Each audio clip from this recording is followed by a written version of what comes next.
شح المياه وزيادة الجفاف بيمثلوا مشكلة مؤرقة لبلاد كتير، وخاصة البلاد الواقعة في المناطق الجافة اللي بتكون فيها درجات الحرارة مرتفعة، وانخفاض نسبة الأمطار وتزايد موجات الجفاف في الفترة الأخيرة زاد من حدة المشكلة، ومعها زادت معاناة الشعوب وترتبت عليها تداعيات اقتصادية واجتماعية وبيئية. وعليهم انطلاقا من دور البحث العلمي في تحقيق رفاهية البشر وإيجاد حلول للمشكلات الطارئة، أصبح على العلم والعلماء التدخل لإيجاد حلول ولو مؤقتة لمشكلة ندرة الأمطار. ومن الحلول المطروحة حاليا وبقوة لحل مشكلة قلة نسبة الأمطار وزيادة معدلات الجفاف هو استمطار السحب صناعيا.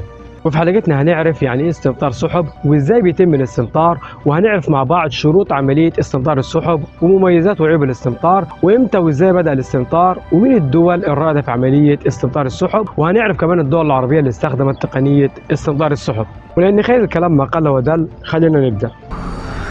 استمطار السحب هو عبارة عن عملية بيتم فيها استثارة وتحفيز السحب والغيوم لإسقاط محتواها من المياه الكامنة فيها أو الثلج المتجمد فوق بعض المناطق الجغرافية عن طريق استخدام وسائل صناعية ومواد كيميائية دورها أنها تسرع عملية هطول الأمطار أو زيادتها، وده في توقيت ممكن ما يكونش موسم أمطار أو إنه يكون موسم أمطار ولكن كمية الأمطار قليلة، فهنا بيجي دور عملية استمطار السحب.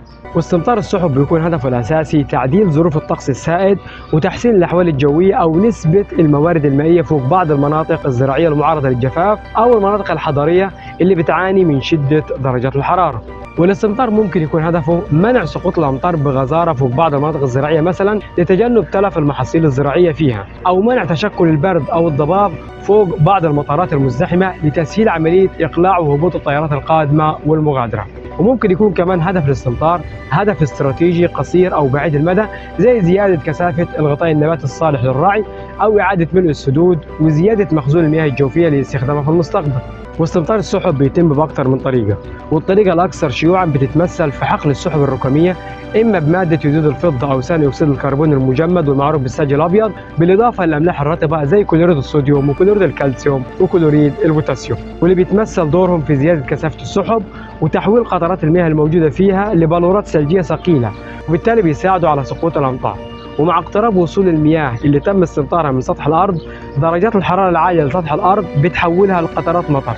وعملية استمطار السحب بتتم بأكثر من طريقة زي الحقن الجوي عن طريق استخدام الطيارات والصواريخ، أو عن طريق الحقن الأرضي واللي بيكون باستخدام مضادات الطيارات بإطلاق قذائف محملة بملح يوديد الفضة بطريقة مشابهة لإطلاق الألعاب النارية، أو استخدام مولدات أرضية لتوليد كميات من بخار الماء المشبع بيوديد الفضة واللي بيتولى الهواء الصاعد حمله للأعلى حيث مناطق تجمع السحب. وعشان تنجح عملية الاستمطار لازم لها شوية شروط زي إن السحب تكون رقمية وإن انتشارها يكون على مساحات معينة، بالإضافة لشرط ضروري وهو تواجد تيارات هواء صاعدة محملة بالرطوبة أو بخار المية، بالإضافة لحقن السحب في الوقت المناسب وحقن كمية مناسبة من المواد الكيميائية المحفزة تكون كافية لإسقاط الأمطار عن طريق عملية الاستمطار. وعلى الرغم من فوائد عملية الاستمطار وإسهامها في التخفيف من حدة الجفاف في بعض المناطق، إلا أن تطبيقها ظهرت معه إشكاليات بالإضافة لجدل حول الجانب الشرعي والأخلاقي المتعلق بمشروعية الاستمطار. ومن أهم إشكاليات الاستمطار هو ارتفاع التكلفة المادية الناتجة عن تطبيق التقنية مع عدم جدواها الاقتصادية، بالإضافة لعدم تطور تقنية الاستمطار بالقدر الكافي وانخفاض نسبة نجاحها ل 10% أو أقل من كده في بعض الأحيان، لأن نجاح عملية الاستمطار بيكون مرتبط بتوفر ظروف جوية معينة ومحددات أخرى لا يمكن بطبيعة الحال ضمان توفرها أو تحققها.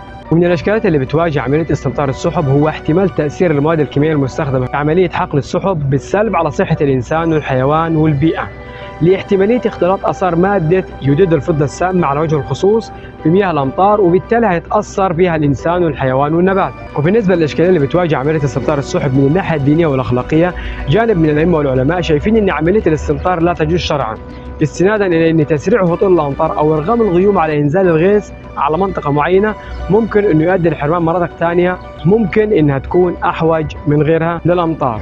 ورأي تاني شايف انه ما فيش مانع من الاستمطار طالما ما فيش ضرر منها، وان كان الاولى عدم الاستمطار خاصة في حال عدم تحقيق فائدة من الاستمطار. ودلوقتي خلينا اقول لك جذور عملية استمطار السحب.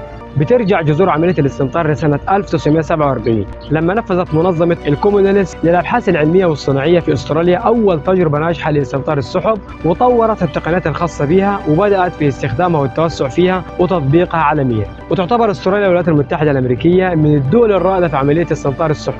وحاليا على مستوى العالم في أكثر من 40 دولة بتطبق عملية الاستمطار وبذر السحب بهدف تعديل الطقس وتحسين مواردها المائية، ومن أهم الدول دي الصين وروسيا وتايلاند. وعلى المستوى العربي تعتبر السعودية والإمارات وعمان والمغرب من أكثر دول المنطقة استعمالا لاستمطار السحب والتجارب الخاصة بها. والإمارات من جانبها أطلقت برنامج بحثي دولي لأبحاث علوم الإمطار للإسهام في تقدم عملية الاستمطار والتقنيات الخاصة بها وتطبيقها داخل الإمارات وخارجها. وتعتبر الأردن من أحدث الدول العربية تطبيقا لتقنية استمطار السحب. وعلى الرغم من ضلوع بعض الدول العربية في تقنية الاستمطار الصناعي من فترة طويلة، إلا أن كل التجارب والعمليات المتعلقة بتطبيق عملية الاستمطار بيتم فيها الاعتماد والاستعانة بشكل أساسي على الخبرات الأجنبية عن طريق التعاقد مع شركات متخصصة في مجال الاستمطار، وبالأخص مع شركات أسترالية وأمريكية. وفي آخر جزء من الحلقة هعرفك على استخدامات الدول لعملية الاستمطار، واللي منها استخدام الولايات المتحدة الأمريكية لعملية استمطار السحب في الفترة ما بين 1967 و 1972 بهدف إطالة فترة هطول الأمطار في فصل الصيف على فيتنام للمساعدة على تكون ونشر الطين والوحل لتعطيل الجبهة الوطنية في فيتنام عن تحرير جنوب فيتنام من أيدي الأمريكان. والاتحاد السوفيتي استخدم عملية الاستمطار بعد كارثة مفاعل تشيرنوبل لمنع الجسيمات المشعة العالقة بالسحب من الوصول لموسكو. وأثناء انعقاد قمة مجموعة الثمانية الصناعية الكبرى في سنة 2006 واللي استضافتها روسيا، أعلن الرئيس الروسي فلاديمير بوتين وتكلم بفخر وقال إن الطيارات الروسية قامت بعملية استمطار للسحب لضمان صفاء السماء أثناء فترة انعقاد القمة. وفي الصين موجود مكتب بكين، واللي بيعتبر الوكالة الأكبر من نوعها في العالم، والمعني بسقوط ما يقرب من تريليون متر مكعب من مياه الأمطار على الصين سنويا، والمسؤول عن التعامل مع حالات الطقس. ومكتب بكين بيساهم في عملية الاستمطار في الصيف للحد من الإسراف في استخدام الكهرباء لأغراض التكييف والتبريد عن طريق إسقاط الجليد وحجب العواصف الترابية عن طريق عملية استمطار السحب. والهند استخدمت عملية الاستمطار لمواجهة الجفاف اللي تعرضت له في الفترة ما بين 1983 و 1994 بالتعاون مع المؤسسات الأمريكية لتعديل أحوال الطقس. وأخيرا الإمارات وبالتحديد المركز الوطني للأرصاد الجوية والزلازل عمل على تغيير حالة السحب وحث على الإمطار طوال عقد من الزمن. وفي تقرير عن هيئة الإذاعة البريطانية وضح إنه في 2014 الحكومة الإماراتية سيرت حوالي 200 رحلة استمطار خلال عام واحد بتكلفة تصل لمئات الآلاف من الدولارات، ورفعت نسبة الأمطار المتساقطة على الإمارات بنسبة 30%. وفي نهاية الحلقة أتمنى تكون عرفت يعني إيه استمطار وإزاي بيتم وهي إيجابياته وسلبياته ومن الدول اللي بدأت عملية الاستمطار. وفي النهاية أستودعكم الله والسلام عليكم ورحمة الله وبركاته.